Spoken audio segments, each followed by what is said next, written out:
What's going on, J Squad? Welcome back to the bunker. I'm your man, Sergeant J Max. With me, as always, is Sergeant Janone.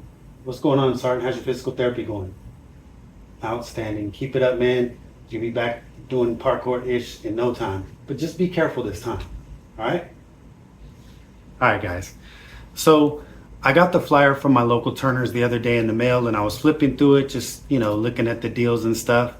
And I happened to come across this pistol, the SD9VE by Smith & Wesson.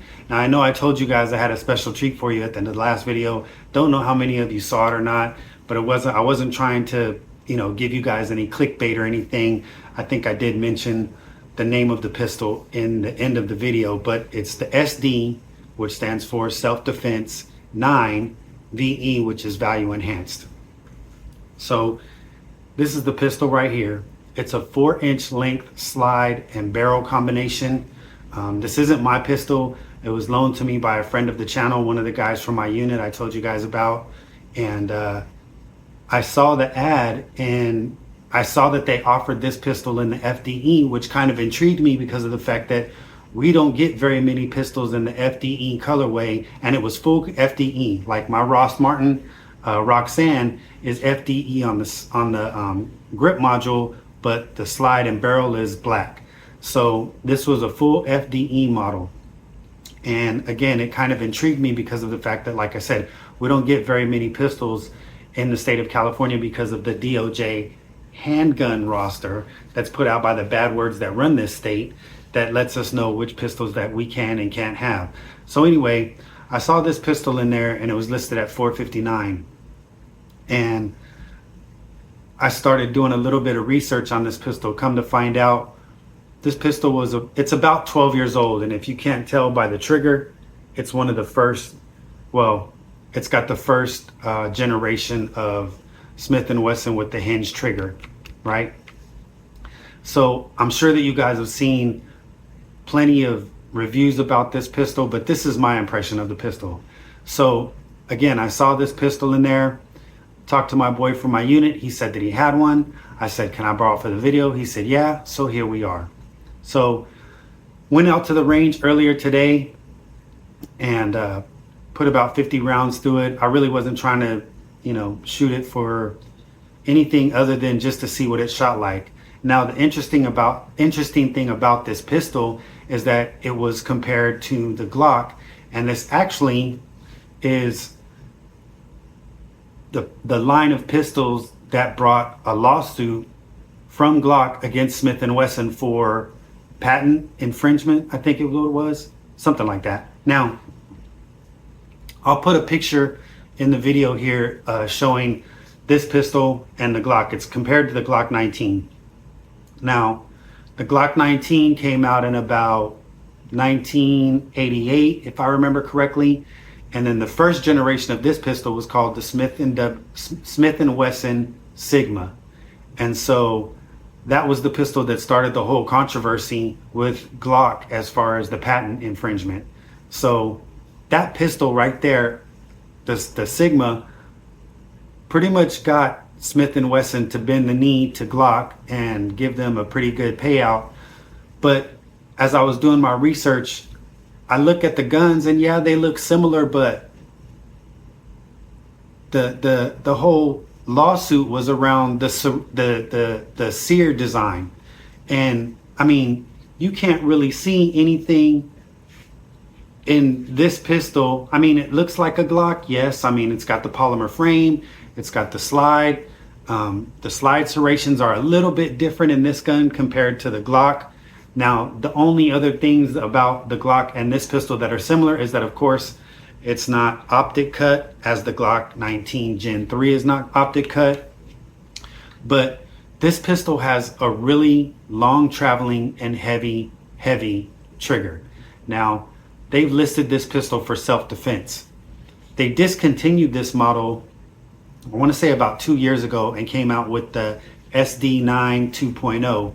So, I mean, it looks just like this gun here, still not optic cut, but all they did was they upgraded the trigger and changed the slide serrations a little bit to make them, I guess, more aggressive. I don't know.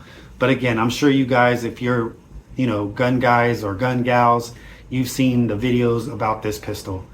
But so yeah, that's what intrigued me about this pistol, is the fact that, Smith and Wesson stole an idea from Glock, who's been around a lot less time frame than Smith and Wesson. Smith and Wesson's been around for about 140 some odd years, 150 some odd, 170 some odd years or something like that. And Glock's only been around since the late 70s, early 80s. But around the time that whole lawsuit debacle happened with Smith and Wesson, it was the mid 90s.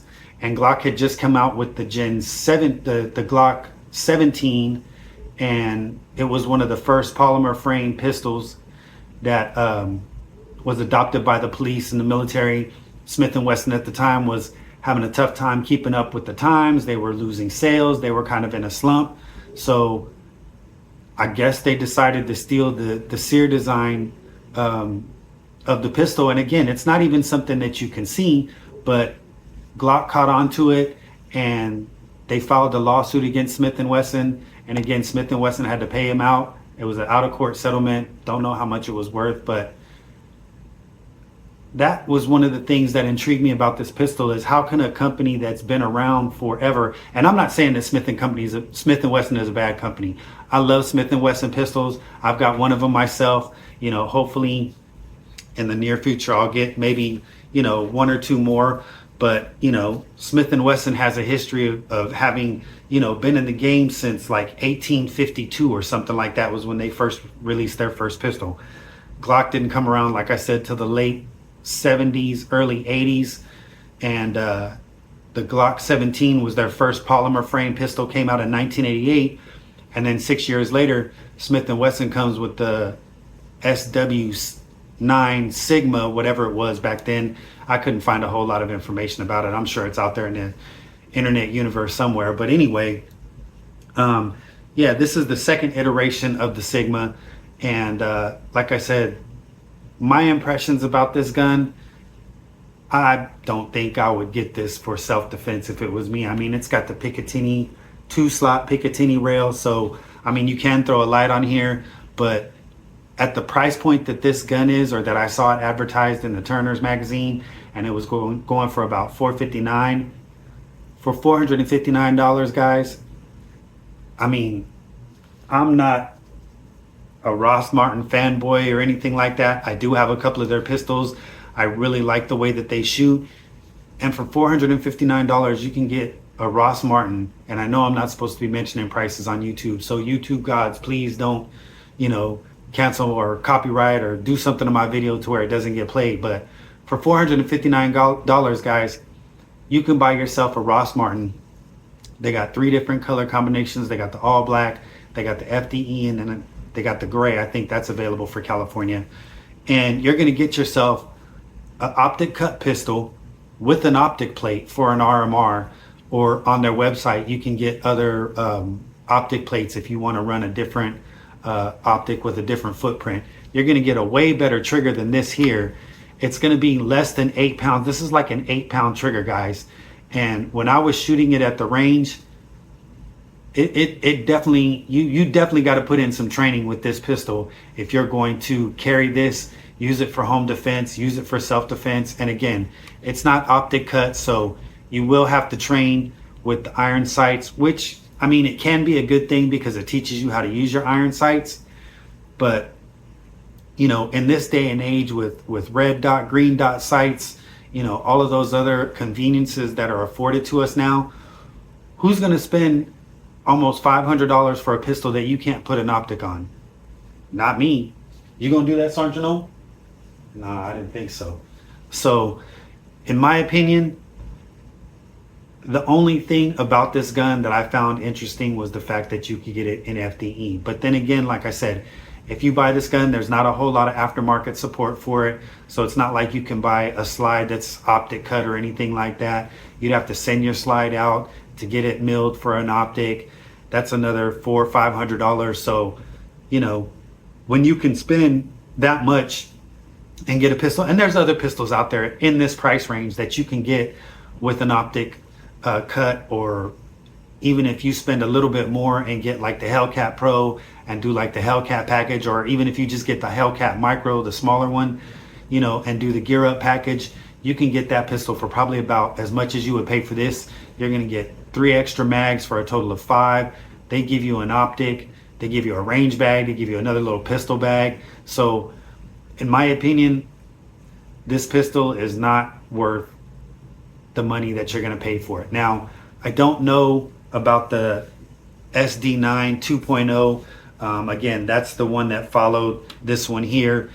Came out about 2 years ago, 2023. And to be honest with you, after shooting this one, I don't even know if I'd be interested in borrowing that one or seeing if they got it at my local range to shoot, because you guys will see in the video that the trigger is very long in this one. It's a very long pull, and for a self-defense gun, I would think that you want a trigger to be a little bit quicker action. What you think, Sandra?